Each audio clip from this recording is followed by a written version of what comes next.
So OpenAI's financials were just released yesterday, revealing a $38.5 billion net loss. And that's factoring in their $13 billion revenue. So basically they're burning 3 times what they bring in the door. And these figures are coming out now because last week they decided to confidentially file for their IPO. And they are targeting an IPO valuation of $1 trillion. A $1 trillion valuation with less revenue than most retail companies and a massive cash burn. And let's be clear before the AI shills start crying, these numbers are from fiscal year 2025. But if you've been paying attention and you're able to do a little bit of math, you're going to be able to tell that 2026 is going to be a lot worse. Because about a month ago, their own executives predicted that subscriber numbers would be going down about 80% on the plus side. And that wasn't long after the statement from their CFO stating that they were having trouble meeting their new targets. So the key point is they're struggling to meet revenue, and it's out there, it's open, it's that $38.5 billion net loss. But it's just going to keep getting worse because, as we all know, they've been ramping up the data center spend, just like everyone else in the space trying to prop up the bubble. So revenue going down, but spending going through the roof kind of sounds like a bigger loss, right? All while the product is not improving. So like, what is justifying the spend when the product is not getting better? And as time goes on, we just see more and more that AI is not practical. Like, it's good hypothetically, and it's great for the AI tech bros to say like, oh, it's great, it's gonna be so amazing, all this and that, but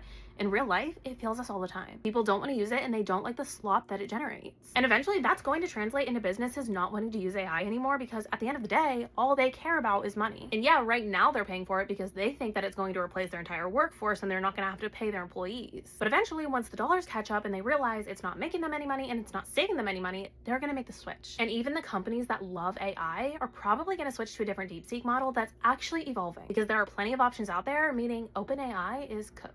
And that's the whole thing here. Like, this entire industry is just chasing this unsustainable model. Bigger models, bigger data centers, and bigger losses. And look, I'm not even saying that like all AI is bad. I'm just saying that this specific approach is broken. At this point, it's kind of just sounding like a race to the bottom. And there are alternatives out there that don't buy into this. For example, ecogpt uses 10 times less resources than big AI, and they're using energy that's renewable. Plus, as you're using it, for every 100 prompts, they're actually planting trees, so they're giving back to the environment. So when we switch over to these types of models, we're using something that's actually sustainable, actually practical, and actually getting better instead of just getting bigger.